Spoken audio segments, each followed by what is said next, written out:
Barbara, c'est la première fois que tu viens sur Alliance Éternelle et nous t'en remercions parce que nous avons vu que tu es un programme, tu es une personne très occupée. Alors, pour ne pas écorcher dans la présentation, comment voudrais-tu qu'est-ce que tu voudrais qu'on retienne de ta personne avant d'entrer dans le vif du sujet? Qui est Barbara Jomo? Ok, Barbara Ekoto, épouse Jimo, oui. Voilà. Donc, de temps en temps, on m'appelle Barbara Ekoto. Alors, Dans... juste pour te couper un instant, quand j'ai mis le flyer, beaucoup de personnes m'ont dit, mais c'est quelle affaire ça, la reine de l'amour? Est-ce que ce n'est pas prétentieux? Pourquoi c'est quelle affaire? Je leur ai dit, attendez, vous aurez l'explication le jour de l'émission. Alors, pourquoi la reine de l'amour, en fait? Je vais me présenter et puis je vais revenir Voilà. sur la reine de l'amour. Je suis Barbara Jimo, je suis mariée depuis 16 ans, un peu plus de 16 ans. Et puis j'ai 5 enfants. Et l'aîné en 3e année universitaire a fait sa licence et le dernier s'achemine pour faire la fin des études primaires. Donc, je suis mariée naturellement et j'ai plusieurs casquettes. L'une des casquettes que je porte beaucoup, c'est la casquette d'entrepreneur. Je suis entrepreneur, je parle beaucoup d'entrepreneuriat et je suis invitée un peu partout. Justement, c'est l'une des choses qui m'occupe beaucoup, ma Marie, c'est de parler aux femmes d'entrepreneuriat. Parce que j'ai 3 entreprises. J'ai un cabinet qui fait dans l'accompagnement justement des entrepreneurs à la stratégie et surtout toutes les questions opérationnelles. J'ai également un centre de formation en entrepreneuriat pour accompagner tous ceux qui ont des idées pour passer justement de l'idée au projet. On les accompagne également dans la recherche de financement. Et Également... tu me parlais en offre de l'entrepreneuriat chrétien. Oui, effectivement. Nous donnons cours d'entrepreneuriat chrétien qui peut se faire en présentiel ou en ligne depuis le Cameroun, voilà, ou en ligne en fonction des disponibilités de nos apprenants. Et au-delà de l'entrepreneuriat, il faut dire que beaucoup de chrétiens ne réalisent pas qu'ils ont une valeur ajoutée particulière qu'ils doivent apporter dans ce métier-là, qui a des réalités quand même assez difficiles. Il faut être vraiment téméraire, mais il faut également avoir toutes les valeurs chrétiennes. Dans la Bible, on a parlé énormément d'entrepreneuriat, mais de loin, on ne peut pas le savoir. Il faut étudier pour se rendre compte de ça. Donc, nous offrons également le cours d'entrepreneuriat chrétien, ainsi que tout ce qui peut passer, comme le marketing digital, la gestion de projets, permettre aux gens d'être autonomes. Voilà pour ce qui concerne ma présentation professionnelle et personnelle. Mais voilà, j'encadre la vie familiale depuis de nombreuses années. Et effectivement, le nom de Reine de l'amour me vient d'un groupe qui réunit pratiquement tout le Cameroun. Voilà. Et je fais des interventions tous les lundis, justement, à peu près à cette heure-ci, dans ce groupe-là, depuis plusieurs années. Il y a énormément de familles qui ont été restaurées. Il y a énormément de couples qui ont été remis ensemble. Il y a des gens qui se sont mis en couple. On a également beaucoup de miracles qui ont été effectués, hein, parce que le Seigneur agit quand on le cherche en famille. La famille, c'est le socle, c'est tout, c'est tout. Et je pense que le cœur de l'Éternel est sensible à ça. La première chose qu'il a créé l'homme, mais il a créé la femme ensuite. Donc la famille, c'est très important. Il leur a donné des enfants. Il a donné beaucoup d'orientation et je pense que l'échec de la famille, c'est l'échec de tout le système. Donc c'est important de se battre pour la famille parce qu'on le verra dans les prochaines éditions, le diable se lève énormément contre la famille. Donc je travaille énormément pour la famille depuis plusieurs années et je fais énormément de courts-métrages aussi. J'ai beaucoup de courts-métrages que j'envoie dans les églises, etc., qu'on passe pour pouvoir encourager les gens sur les différents problèmes qu'ils peuvent rencontrer dans le couple, en famille ou dans la société, tout simplement. Voilà un peu ma présentation. Alors, tu as, justement pour le sujet de ce soir, tu as un livre qui va paraître bientôt en ligne, hein, comment on appelle cette plateforme-là? Amazon. À Amazon, en fait, le livre qui est là. Donc, est-ce que tu peux nous dire quelques mots rapidement? Guérir des blessures du passé. Je pense qu'on va rentrer tranquillement dans la leçon de ce jour. Et au travers de la leçon, je pense que beaucoup vont comprendre. En quelques minutes que nous avons, nous ne pouvons pas parcourir. Mais à la fin de l'étude de ce soir, je pense que je pourrais redire un mot sur ce livre-là. D'accord. En tout cas, nous te remercions de ta présence. Nous bénissons ta maison, nous bénissons ton mari, tes enfants, parce que tu as été sensible à notre invitation. Alors, ne t'inquiète pas, tu vas avoir 30 à 40 minutes pour t'exprimer devant le peuple de Dieu. Donc, si tu ne me vois pas, je te suis très bien et le PowerPoint sera disponible pour que tu puisses t'exprimer convenablement. D'ailleurs, je le mets en ligne et du coup, tu as justement à peu près 40 minutes pour t'exprimer et nous allons te poser les questions, une question fondamentale d'ailleurs, parce que est-ce que les chrétiens peuvent porter des blessures non réglées alors que la Bible nous dit que lorsque nous sommes en Christ, nous sommes une nouvelle créature, les choses anciennes sont passées, voici toutes choses sont devenues nouvelles. Pourquoi les chrétiens traînent encore des blessures du passé ou comment résoudre cela? Tu as 40 minutes, Barbara. Merci Marc pour Marie. Je voulais dire, cette question, je vais également la répondre à la fin, parce qu'à la fin de l'exposé, il y a beaucoup de réponses à beaucoup de questions qui vont être automatiques de par la présentation. Je me pose souvent une question, et l'une des questions que je me pose, c'est qui suis-je? Et je pense que beaucoup de gens se sont posé cette question, qui sommes-nous? Qui es-tu? J'ai entendu Lynn, j'ai entendu beaucoup de prénoms qu'on a listés, j'ai entendu Marc, j'ai entendu plusieurs prénoms, mais qui tu es, Lynn? Qui es-tu? Qui êtes-vous en réalité? La vérité, c'est que nous sommes, si on le pose comme question, certains me diront, je suis telle personne, de tel nom, j'appartiens à telle ville, je suis de tel pays. D'autres vont se définir par rapport à leur bien matériel, d'autres par rapport à leur race et autres. Mais la vérité, c'est que nous sommes en fait la somme de notre passé. Nous sommes la somme de toutes les blessures que nous avons eues dans le passé. Nous sommes la somme de tous nos échecs. Nous sommes la somme également de toutes nos joies. Nous sommes la somme de tout ce que nous avons vécu et finalement qui a bâti la personne que nous sommes aujourd'hui. Nous sommes également les barrières qu'on met autour de soi pour se protéger des blessures qu'on a eues dans le passé. Les barrières en béton qu'on met autour de soi parce qu'on ne veut plus être blessé. Et c'est ça finalement que nous sommes. Nous sommes la somme de toutes ces choses-là. Nous sommes également un petit enfant au fond de nos cœurs qui souffre et qui ne peut pas le dire et qui paraît devant tout le monde comme quelqu'un d'équilibré. Nous sommes toutes ces choses-là. Et les blessures que nous avons eues dans le passé, surtout pendant nos moments d'enfance, ont une force tellement grande. Pourquoi? Parce que lorsqu'on les reçoit en étant petit, on ne calcule pas, on n'a pas de barrière, on n'a pas de filtre pour recevoir ces blessures qu'on a eues. L'enfant est quelqu'un de naturel, quelqu'un de simple, qui fait confiance, qui a confiance, une confiance totale en ceux qui sont en face de lui.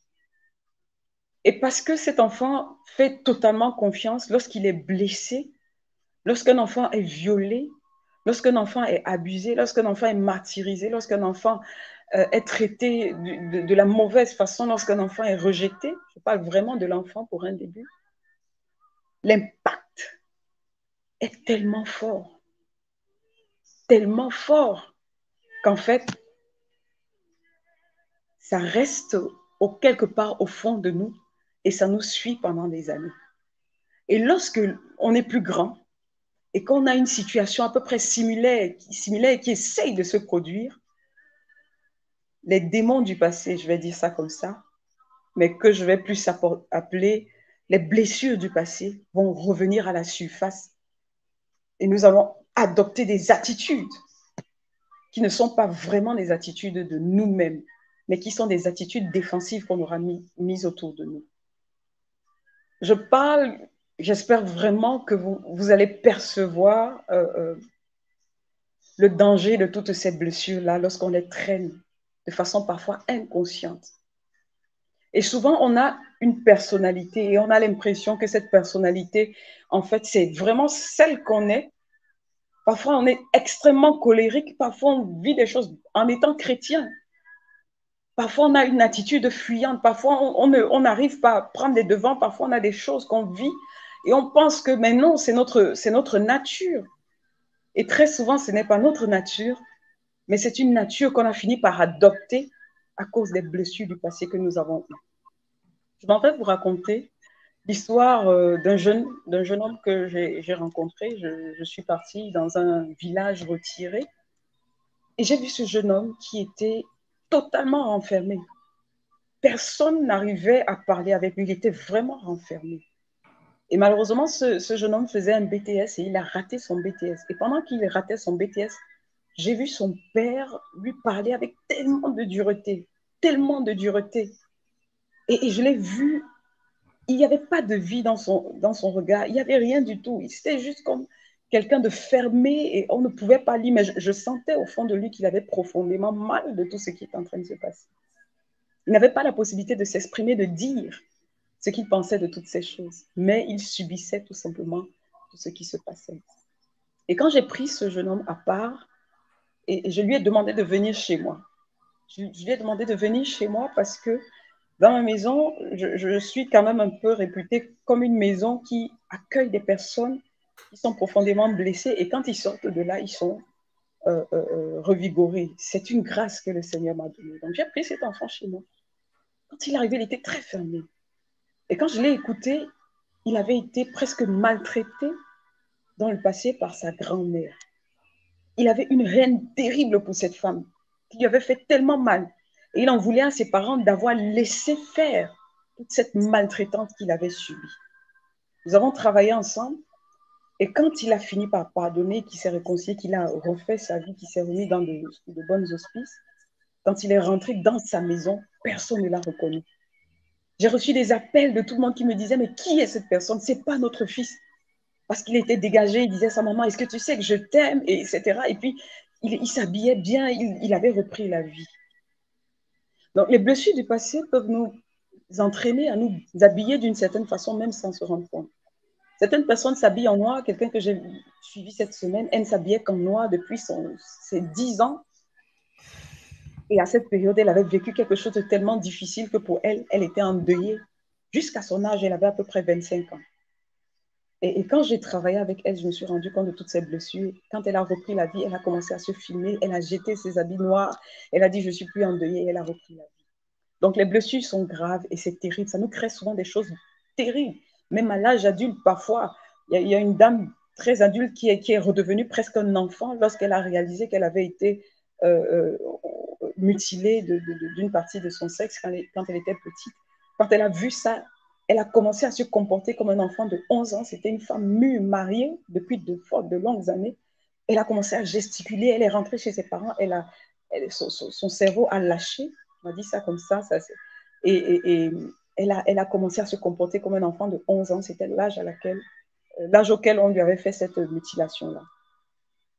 Et donc, parfois, il y a ces blessures-là qui sont enfuies en nous et qui ont des impacts terribles. Il y a 5 blessures, mais nous n'allons pas aborder les 5 blessures ce soir. Il y a la blessure de l'abandon. Vous allez vous rendre compte que quelqu'un qui a subi la blessure de l'abandon de façon très légère, c'est quelqu'un qui a une forte dépendance émotionnelle. Ce sont des gens qui sont profondément dépendants émotionnellement des autres. Ils s'attachent à une relation, ils s'accrochent, il est battu, la personne souffre dans la relation, la personne subit toute espèce de maltraitance, toute espèce de choses bizarres, mais la personne continue de se battre, continue de rester dans la relation, continue de subir des choses atroces. Parfois risquer sa vie. J'en ai vu une femme qui a perdu son œil. Elle était battue au point où elle a perdu son œil, mais elle continuait à dire « Ah oui, c'est comme ça qu'il est, etc. » Elle était en fait tellement dépendante émotionnellement de cette personne parce qu'elle avait été abandonnée quand elle était petite. Et aujourd'hui, elle subissait la blessure de l'abandon. Elle avait tellement peur d'être abandonnée qu'elle pouvait subir tout et rien sans se rendre compte que ça venait d'une blessure du passé. Et souvent, les gens disent, mais pourquoi la personne subit tout ça? Pourquoi la personne, et même parfois professionnellement, on vit des choses, on n'arrive pas à sortir, à s'affirmer, et les autres abusent profondément de ça. Je voudrais dire, être blessé, c'est terrible, parce qu'un animal blessé attire les prédateurs. Lorsque vous êtes blessé, vous attirez régulièrement des gens qui sont des prédateurs dans votre vie. Quelqu'un qui a été violé risque d'attirer des personnes qui vont la violer 2 ou 3 fois dans sa vie. Parce que la personne est blessée d'une certaine façon et reproduit un certain schéma comportemental qui fait qu'elle attire des personnes, des prédateurs qui vont venir auprès de cette proie-là. Donc, il y a la blessure de l'abandon. Après la blessure de l'abandon, il y a le rejet. C'est la deuxième slide, Marc-Marie, dans laquelle on est. Il y a le rejet. Et les personnes qui sont rejetées ont tendance à fuir les relations, à fuir. Quand quelque chose devient très sérieux, la personne fuit. Quand quelqu'un veut se rapprocher, la personne est très fuyante et la personne se sent quand même incomprise malgré tout. Elle se sent incomprise par le monde entier. C'est vraiment sommairement que je parle de ces blessures-là. Et cette personne s'isole. La personne qui a été abandonnée dans sa vie a tendance à avoir tellement peur de la solitude, c'est pour ça qu'elle est dépendante émotionnellement. Mais la personne qui a subi la blessure du rejet, elle va fuir tout.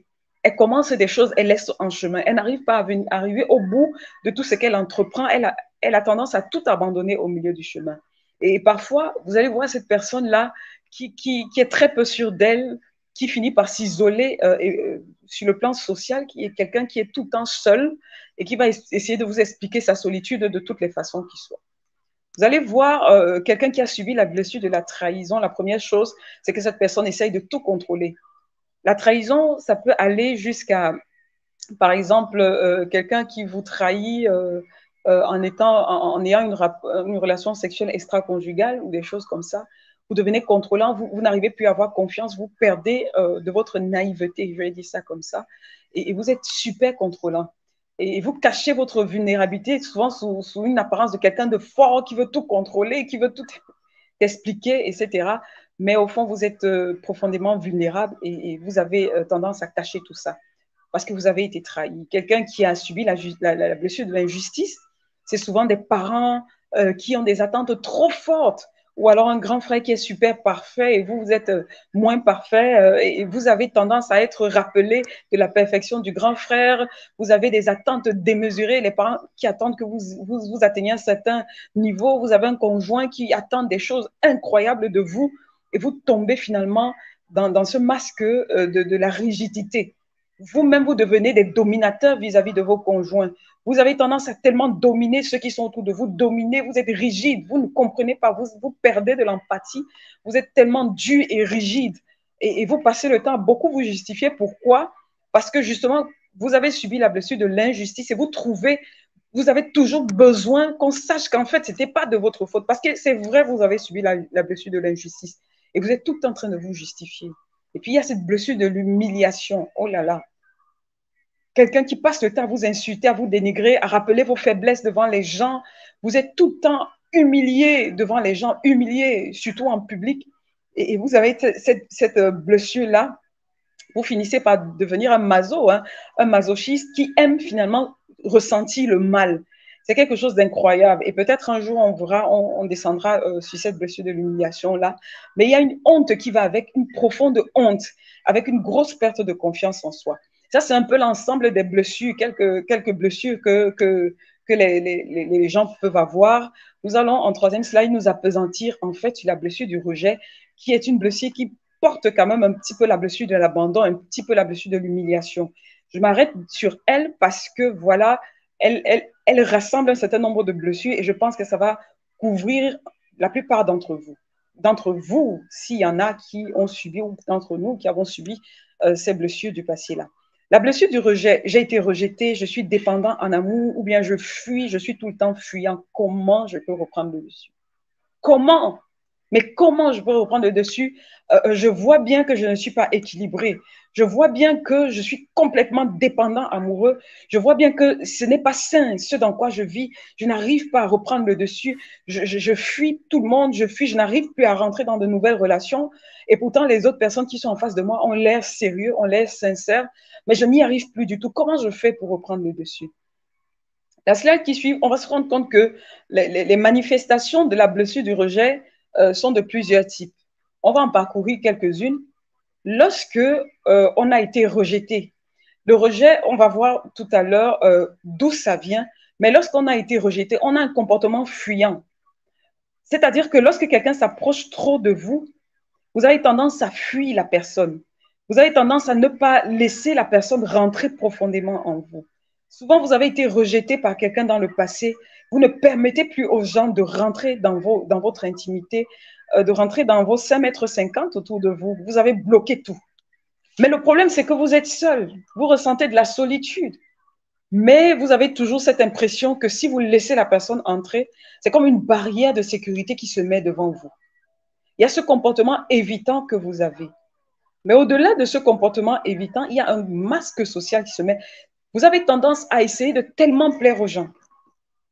Ah là là, vous passez toute votre vie, vous ne savez pas dire non. Vous ne savez plus dire non. Pourquoi? Parce que vous avez passé tout le temps à essayer d'acheter l'amour. Vous achetez l'amour des gens en essayant de tout faire pour satisfaire tout le monde au point où vous vous oubliez vous-même. Vous ne savez plus du tout qui vous êtes. Vous essayez de prendre un masque si vous êtes dans un environnement où vous avez l'impression qu'il faut être d'un certain type. Vous allez tellement être de ce type-là. Vous allez perdre votre personnalité parce que vous voulez tellement qu'on vous apprécie, vous voulez tellement qu'on vous aime. Parce que vous avez une grosse sécheresse en fait affective. Et vous êtes en train d'essayer d'acheter l'amour avec tout votre comportement, toute cette... C'est ce comportement poussé qui vous amène à tout accepter. Vous acceptez tout. Parce que vous avez besoin qu'on vous donne un compliment, qu'on vous aime d'une certaine façon, qu'on vous dise « je t'aime ».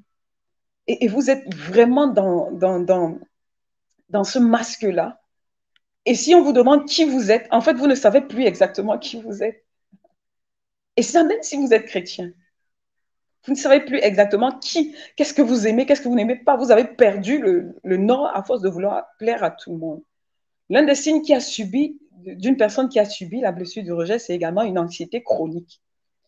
La personne a la sensation d'être toujours attaquée. Si quelqu'un vous fait une critique, vous avez l'impression qu'elle vous attaque personnellement, alors que c'est une simple critique. En fait, parfois vous posez un acte et tout le monde voit que c'est un acte un peu déplacé. Pour peu que quelqu'un vienne vous dire que l'acte est déplacé, vous entrez dans un tourbillon de choses qui n'a pas de sens. Vous avez l'impression qu'on vous attaque, vous avez l'impression, vous entrez dans une anxiété qui n'a pas de nom. Vous ne savez pas pourquoi vous êtes comme ça, mais souvent, si vous rentrez dans le passé, vous avez été rejeté par quelqu'un que vous avez aimé, vous avez été rejeté par quelqu'un que vous respectiez. Ça peut être un parent, ça peut être un conjoint, ça peut être un être cher, ça peut être dans la phase d'adolescence, un petit ami, une petite amie qui vous a abandonné, qui vous a laissé de la pire des façons. Et vous avez tellement vécu ça que dès qu'il y a un signe qui remonte à la surface et qui peut rappeler ce rejet-là, vous rentrez dans un certain nombre de choses, parmi lesquelles cette anxiété chronique-là. Vous êtes dans l'isolement. Vous avez tellement besoin d'essayer de prouver, d'essayer. Vous vous perdez, vous ne savez plus qui vous êtes et vous avez tendance à vous retirer. Vous ne rentrez plus dans la socialisation, vous vous retirez énormément.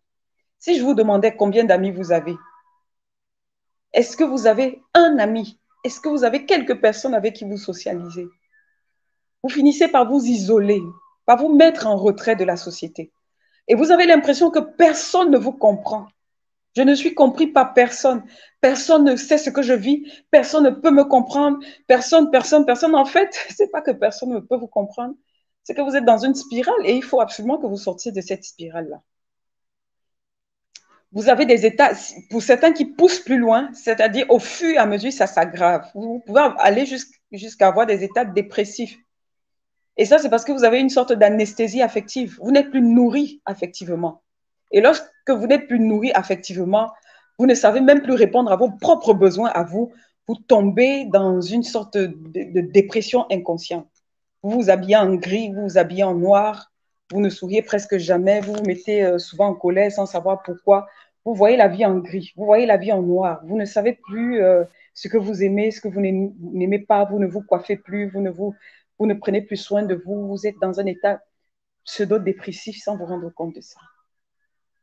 Et vous avez souvent des colères implosives. Vous vous en voulez parce que vous avez tellement de choses qui passent dans votre cœur quand personne ne vous voit, quand vous êtes dans la solitude de votre chambre, qu'au moment où ça explose, vous avez des colères contre vous-même. Vous pouvez aller jusqu'à vous mutiler parce que vous vous en voulez contre vous. Vous avez des colères implosives. C'est à l'intérieur de vous.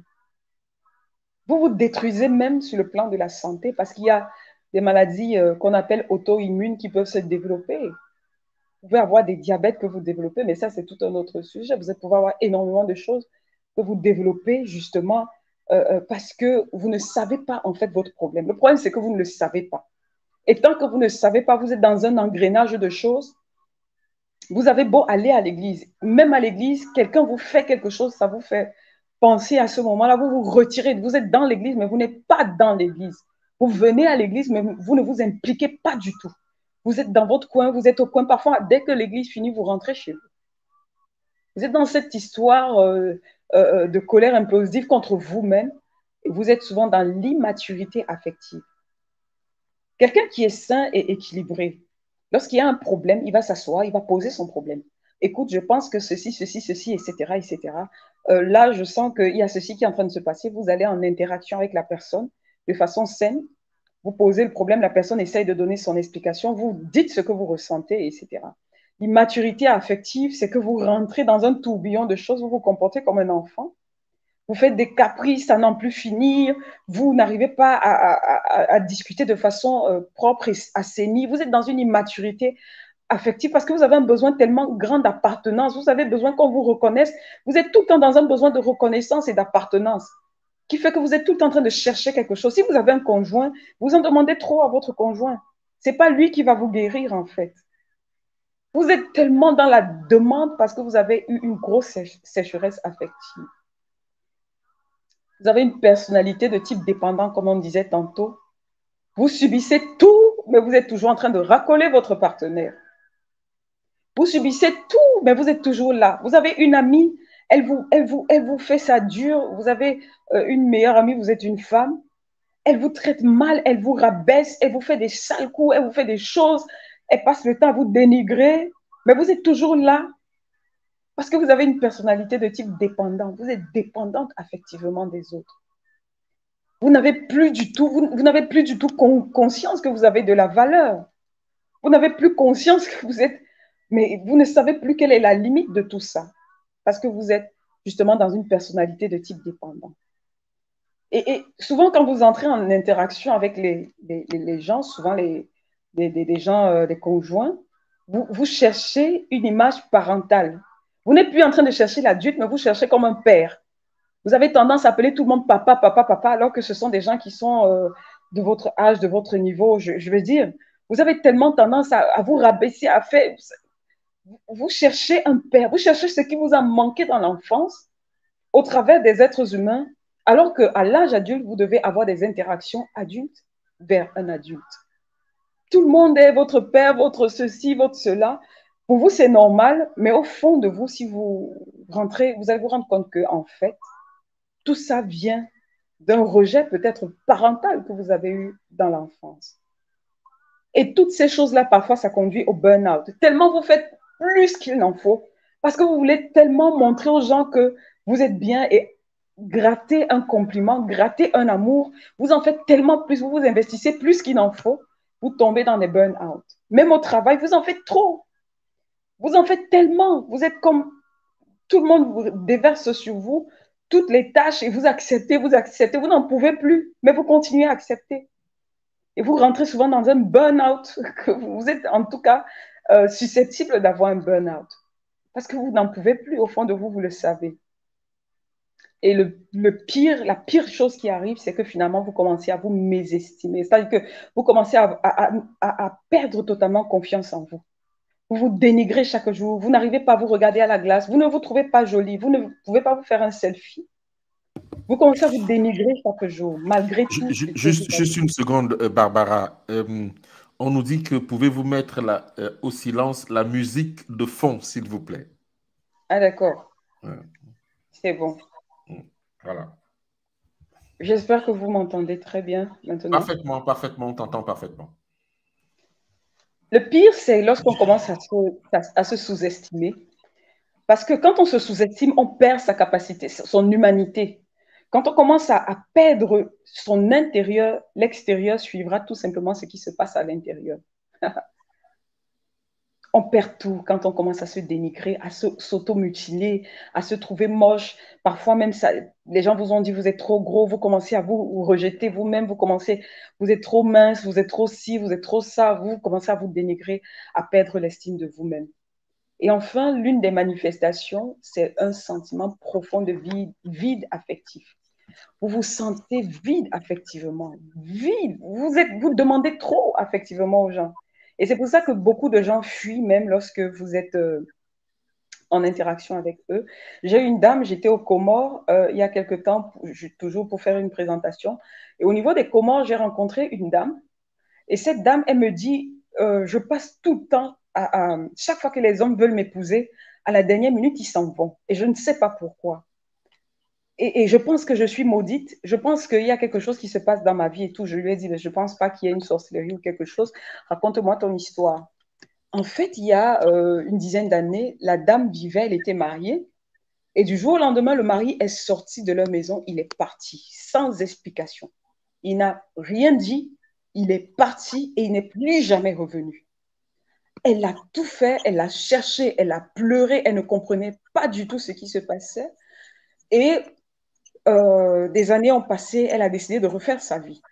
Sauf qu'à chaque fois que quelqu'un s'approche d'elle, à chaque fois que quelqu'un veut l'épouser, elle m'explique que mais je finis par l'appeler 100 fois, il ne décroche plus, je vais à son lieu de travail, j'insiste, je fais ci, je fais ça, mais à un moment, il commence à me fuir et à un moment, il disparaît.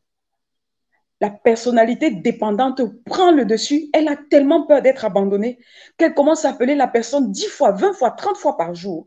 Elle commence à mettre tellement de pression à la personne qui a dit « je veux t'épouser » au point où la personne n'arrive plus à respirer.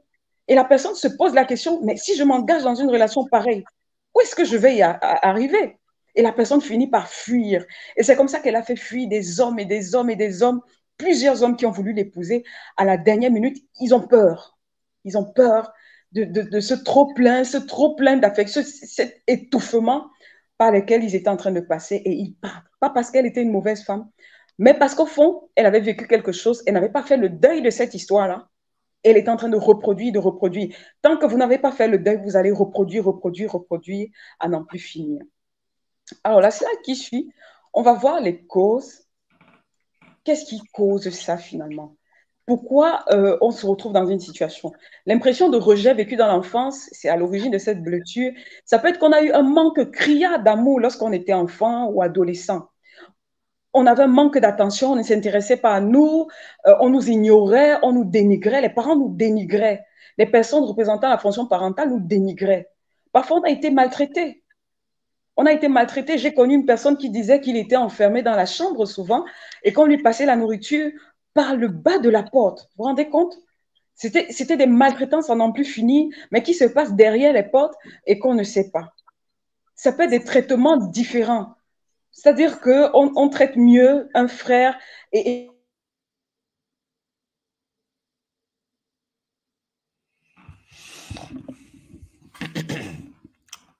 Je pense que Barbara doit avoir un problème de connexion, de réseau, là où elle se trouve, parce qu'elle n'est pas, elle n'émet pas depuis la France.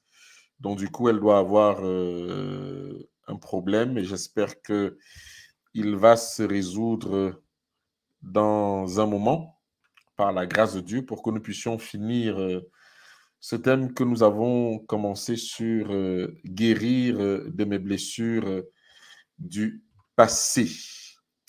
Alors, Barbara, est-ce que tu nous entends? Que se passe-t-il? Si tu nous entends, peux-tu communiquer avec moi par WhatsApp? Voilà, je me doutais bien que c'est une question de connexion. Donc, elle va se reconnecter d'un instant à l'autre et nous pouvons déjà commencer apprendre à poser nos questions pour ce que nous avons déjà entendu. C'est vrai qu'elle n'a pas encore fini son développement, mais nous pouvons commencer déjà à préparer nos questions. Et pour ceux qui veulent intervenir juste après, alors elle est là, parfait. je m'excuse pour cette petite interruption. Voilà, nous t'écoutons, tu peux continuer. Voilà. Et donc, toutes ces choses font qu'on a le sentiment de rejet en soi. On va donc continuer. La prochaine slide.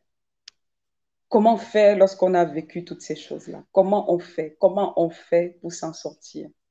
Comment on fait pour s'en sortir au sein de toutes ces difficultés-là? On va revenir. La première chose, c'est qu'il va falloir que vous réussissiez à pardonner. Quand on prend conscience, c'est comme lorsqu'on a été blessé physiquement. Lorsqu'on a été blessé physiquement, la blessure physique, lorsqu'on a été blessé physiquement, il faut soigner sa blessure. Nous avons des petites blessures qui se soignent rapidement. On parle comme ça, et puis il y a certaines de nos blessures qui vont être soignées. Mais il y a des blessures plus profondes physiques. Tant que vous laissez ces blessures-là, ces blessures continueront à faire mal. Tant que vous parlez d'une situation du passé et que vous êtes dans l'émotionnalité, c'est que vous n'êtes pas guéri. Et la première chose qu'il faut faire, la première marche du podium qu'il faut faire pour sortir de toutes ces situations-là, c'est pardonner. Il faut pardonner. Il faut déjà mettre le doigt, remonter sur cette blessure-là, repenser à votre vie. À quel moment? Ça peut être plusieurs fois dans votre vie, plusieurs blessures qui ont été faites. Pour ces blessures-là, pardonnez à ces personnes-là. Pardonnez à ces personnes-là parce que lorsque vous ne pardonnez pas, vous êtes esclave de ces personnes, vous êtes esclave de ces situations, vous continuez à ruminer, à reproduire toutes les blessures parce que vous êtes esclave de ça. Vous êtes en train en fait de vous punir pour l'offense que quelqu'un d'autre vous a faite. Quelqu'un vous blesse et vous vous punissez parce que vous vous dites au fond de vous, si je pardonne, je laisse partir la personne, ça sera comme si la personne ne m'a rien fait. Mais c'est faux. Rien ne peut effacer ce qui s'est passé. Mais quand tu ne pardonnes pas, tu entretiens la douleur, tu repasses régulièrement la douleur dans ton cœur, tu entretiens la douleur et ça te fait profondément mal et aucune guérison ne peut se passer tant que tu n'as pas décidé de t'arrêter d'abord dans tout ça et chercher à pardonner à cette personne. Ça fait mal, mais il faut pardonner. Parce que le pardon relâche la douleur. J'ai connu plusieurs personnes qui étaient possédées, entre guillemets, mais lorsqu'ils ont pardonné, je vous assure, il y a eu une délivrance sans le secours d'aucune prière. Parce que le pardon libère le cœur de tout ce qui est amertume et autres. La Bible dit, ne laissez aucune racine d'amertume. Pourquoi? Parce que c'est un terrain terrible pour le diable. Ne laissez progresser aucune racine d'amertume dans votre cœur. Relâchez les personnes qui vous ont fait du mal. C'est important pour votre vie.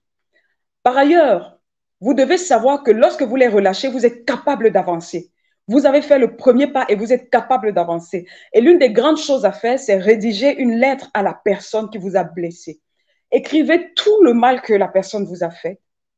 Et à la fin, dites-lui, malgré tout ce que tu m'as fait, je décide de pardonner, je décide de te laisser partir. Tu partiras de ma vie, tu m'as fait mal, tu m'as blessé, mais tu ne seras plus celui qui fait mes hauts et mes bas. Tu ne vas plus contrôler mon existence. Tu ne vas plus, tu écris à la personne et tu dis, OK, je décide de te laisser partir. Je te laisse partir également parce que le Christ a pardonné sur la croix. Pour ceux qui le maltraitaient, qui l'opprimaient, il a pardonné. Alors moi, aujourd'hui, je décide de te pardonner et de te laisser partir dans ma vie. Vous ne pouvez pas laisser le choix à quelqu'un de faire les hauts et les bas de jour comme de nuit dans votre propre vie. Laissez Dieu agir. Tant que vous avez la rancœur, Dieu ne peut pas agir. Il y a quelqu'un qui m'a fait profondément mal à un moment de ma vie. Je me suis donnée à lui dans une relation, c'était une relation très saine. On avançait vers le mariage et puis il m'a appelé, il me dit, je veux t'épouser tout de suite. Je lui ai dit, mais on n'était pas encore voir les parents, rien. Il dit, faisons le mariage tous les deux.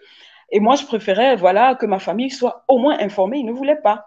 Et quand je lui ai dit, ben voilà, ça c'est ce que je préfère, il m'a dit, non, on se marie tout de suite ou bien on laisse tomber. Quand je suis partie, 3 semaines après, il s'est marié avec une personne qui m'était très chère et qui avait accepté de marcher dans cette histoire-là. Et j'ai eu tellement mal. Quand je le dis, j'étais dans un campus, tout le monde me connaissait, tout le monde, je dis, ça s'est passé au vu et au su de tous. J'ai été humiliée devant tout le monde, j'ai été rejetée. Et ça fait que quand je sors du campus, je rentre dans ma ville, je suis tellement mal. Je suis tellement mal parce que je me dis, on a passé quand même un certain nombre de temps ensemble, on pensait, etc., s'aimer, etc. Donc finalement, ce n'était pas de l'amour. Et en combien de temps est-ce qu'il a aimé l'autre, en fait? C'est une situation assez compliquée.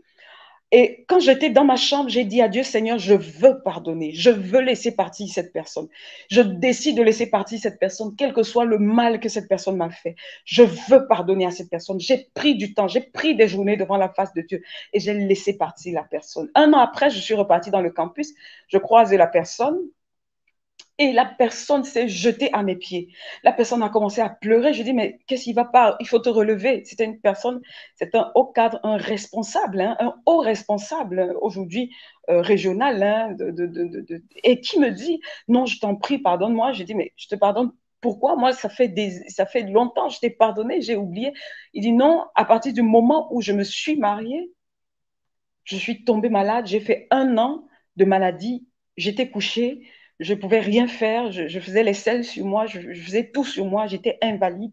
Et j'ai décidé vraiment de te demander pardon. Je suis contente que tu sois venue et tout. Je lui ai dit, ce n'était pas moi, parce que moi, je t'ai pardonné. J'ai laissé passer.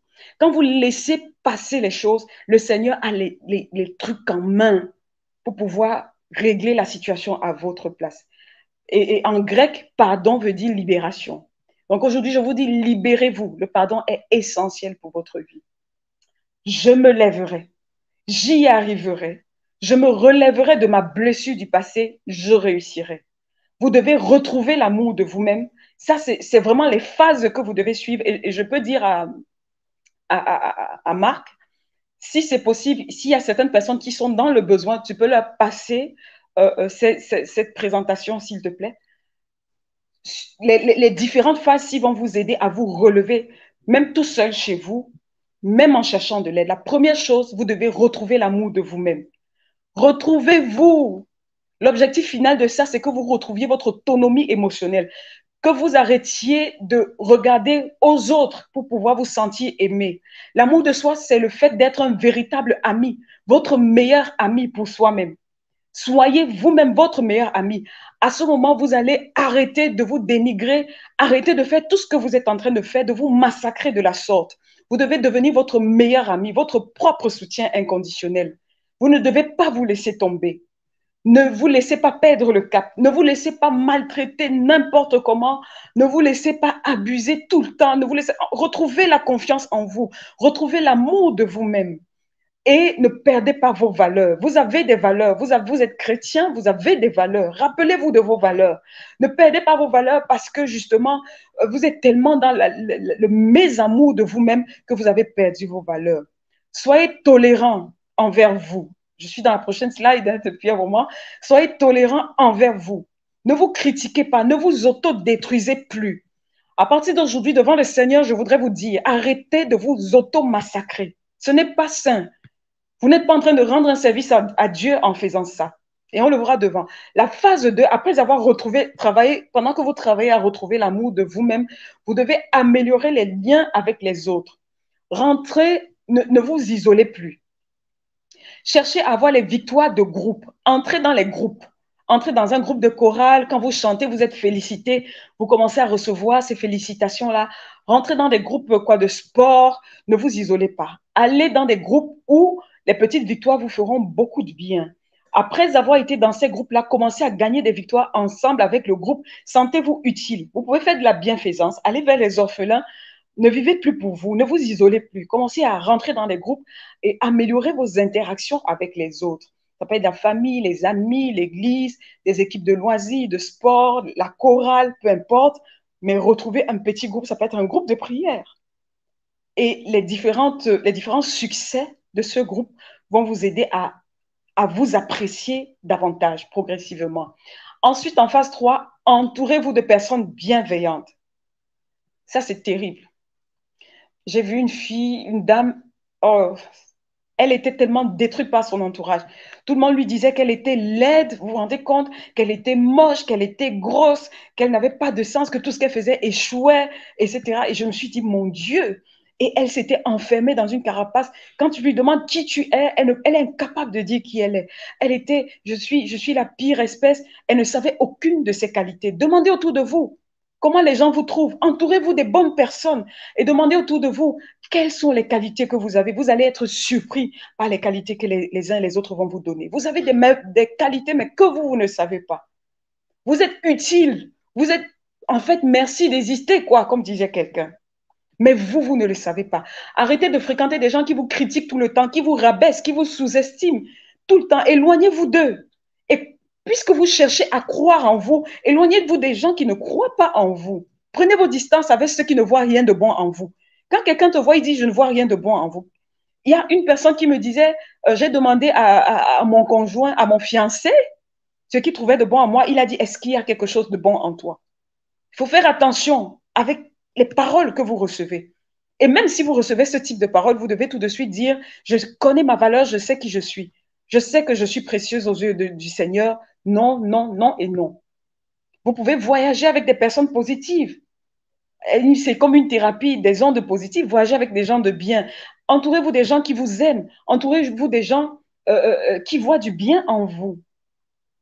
Alors, la phase 4, c'est reprenez le dessus. Vous devez arrêter de vous juger. Stop au jugement. Arrêtez de vous comparer. Arrêtez, si vous êtes un chanteur à la chorale, de vous comparer à l'autre chanteur. Arrêtez, si vous êtes à la maison, de vous comparer à votre frère qui a réussi. Arrêtez les comparaisons. Arrêtez de vous juger et ne laissez personne, arrêtez, ne laissez plus personne vous juger tout le temps là. Ne faites pas ça. Cherchez votre valeur ailleurs. Ne vous jugez plus également au travers du regard des autres. N'attendez plus que ce soit les autres qui vous disent tu es belle, tu es ceci. Sachez qui vous êtes beau, vous êtes belle. N'ayez de la haine pour personne. N'ayez pas de haine envers les gens. Lorsque vous pratiquez la bienveillance, la tolérance envers les autres, vous devez savoir que en appréciant les autres, ça éloigne de vous les complexes. Vous ne développez pas de complexe d'infériorité lorsque vous appréciez quelqu'un.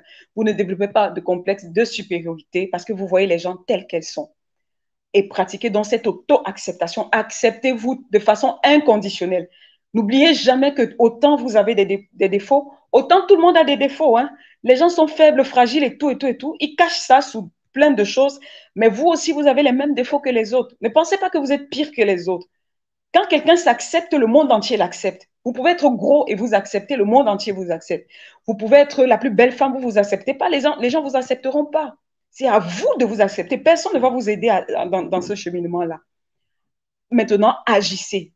Agissez en phase 5, réalisez les petites victoires au quotidien. Créez un cercle vertueux de victoires. Par exemple, prenez des décisions par vous-même, une première décision, une deuxième décision, éloignez-vous des personnes toxiques, prenez des initiatives, osez donner votre avis. Parce que parfois, les gens comme ça ne donnent pas leur avis. Apprenez à donner votre avis, apprenez à vous faire plaisir sans culpabiliser. Prenez conscience du fait que vous avez un manque de confiance et que vous devez déconstruire vos forteresses. Mettez donc un plan d'action. Mettez un plan d'action pour sortir de là et sourire à la vie. La phase 6, qui est la plus belle phase de toutes et la dernière, c'est retrouver les bras célestes. La vérité, c'est que quand Christ est venu mourir pour vous, que vous le sachiez ou non, il vous a aimé depuis Adam. Il vous a tellement aimé. Il vous a tellement aimé. S'il a laissé que le mal arrive, c'est pas parce que, comme disait une dame, elle me dit, si Dieu m'aime, pourquoi tout ça m'est arrivé? C'est le diable qui a pris le contrôle du monde. Le Seigneur a mis en place un plan de sortie. Et c'est au travers de son Seigneur Jésus-Christ qui met en place ce plan de sortie-là. Et quand il voit quelque chose arriver, il a mis en place un plan de sortie. Ça peut être au travers de alliances éternelles, ça peut être au travers de 10 ou dates, etc., etc. Mais l'Éternel met en place des plans de sortie pour que vous puissiez reprendre le dessus. Et dites-vous que si Jésus, étant bébé, a été persécuté, on a tué des gens pour pouvoir l'avoir. C'est parce qu'il avait une destinée. Souvent, vous qui avez des belles destinées, vous passez par des moments difficiles et vous ne vous rendez pas compte. Mais c'est justement parce que votre destinée est incroyable et le diable commence à vous attaquer dès le plus jeune âge. Et le Seigneur est là pour botter en touche, pour trouver les moyens d'en sortir, pour que vous puissiez réaliser votre destinée. Oh, la Bible nous dit, si je vous conjure de lire Ésaïe chapitre 53, qui nous dit que le Seigneur a été méprisé, abandonné des hommes. Il était un homme de douleur, habitué à la souffrance. Mais ce sont nos souffrances qu'il a portées. Il a porté nos souffrances pour que nous ne souffrions plus de ces choses-là. Il a porté nos douleurs, il s'est chargé d'elles. Et il a été blessé pour nos péchés, brisé pour nos iniquités. En fait, le châtiment qui nous donne aujourd'hui la paix, il a porté ce châtiment-là. Et tout ça, c'est tombé sur lui pour que par ces meurtrissures, nous soyons guéris aussi émotionnellement. Bien-aimé, je souhaite que tu prospères à tous égards, y compris sur le plan émotionnel. Hein? La Bible dit qu'il a été maltraité, opprimé. Il n'a pas ouvert la bouche parce qu'il faisait tout ça pour qui? Il a été enlevé par l'angoisse et le châtiment, etc. Pourquoi? À cause de toi. Pour qu'aujourd'hui, tu puisses te relever de tes blessures et que tu puisses recevoir sa paix. Vous pouvez être enfant de Dieu et ne pas recevoir la paix de Christ. Pourquoi? Parce que vous continuez à porter le fardeau. C'est pour ça que Dieu dit, venez à moi, je vous donnerai la paix, pas comme le monde la donne, mais comme Christ la donne. Et juste à côté, Ésaïe chapitre 54, le Seigneur nous dit des paroles magnifiques. Il dit, réjouis-toi, stérile, toi qui n'enfantes plus. Fais éclater ton allégresse parce que tu auras des enfants. Il dit, ne crains pas, tu ne seras pas confondu. Tu vas oublier la honte de ta jeunesse. Tu ne rougis pas, tu ne seras pas déshonoré. Tu ne te souviendras plus même pas de ton veuvage. Le Créateur est ton époux. L'Éternel des armées est son nom.